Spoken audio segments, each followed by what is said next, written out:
Joining us now, Nirupama Rao, former Foreign Secretary and India's former Ambassador to the United States. Thanks, ma'am, very much for being with us. You also sit on the India board of AIF. Now, you've interacted with the American India Foundation during your tenure as ambassador, after that as well. Tell us how organizations like AIF play such an important role in reaching out to people over here, particularly at times like this. Thank you, Vishnu and Pranay. It's wonderful to be on this show, and so happy that NDTV is supporting this very worthy cause. In response to your question, I think relationships between democracies such as ours are built essentially on the people-to-people component. People are the lifeblood of this relationship, and therefore, when we talk about the current crisis involving migrant labor and the need to help these millions of people who've been dislodged, displaced, and had to, walk the roads of India in search of refuge and protection and security, I think every one of us is moved by that sight and wants to help.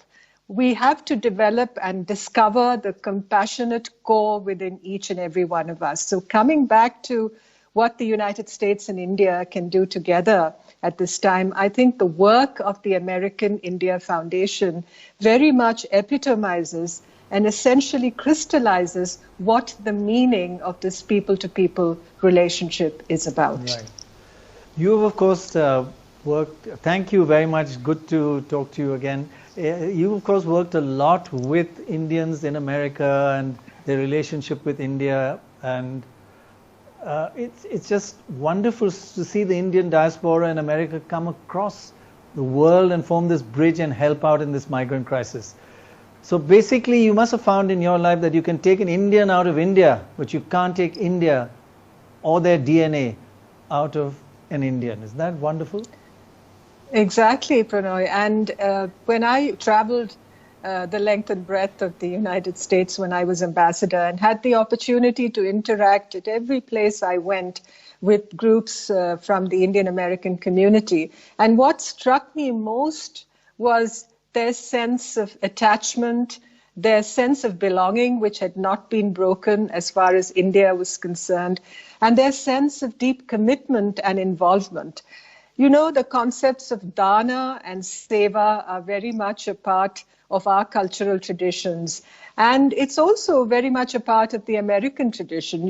Within the United States of America, it's one of the most giving countries in the world. And there's a lot we can learn from the average individual American in this regard, despite all the troubles and the upheavals that have besieged that country in the recent past especially. When you think of the giving culture of Americans and when you think of the spirit of volunteerism, which I feel we need to inculcate much more in this country, which is what Gandhiji spoke about. He essentially was a great votary of volunteerism. And we need to go out there when we see these scenes of suffering, I think more than just feeling moved about it or engaging in debates about it. I think we have to do something about it. Yeah, in fact, actually, in this whole crisis, we found a lot of ordinary Indians coming forward and donating, as long as they trust where the money goes is going to be used properly. That's very, very important, that factor of trust. It's amazing how people are coming forward. That's heartening to see. Thank you so much for joining us and sharing your experience.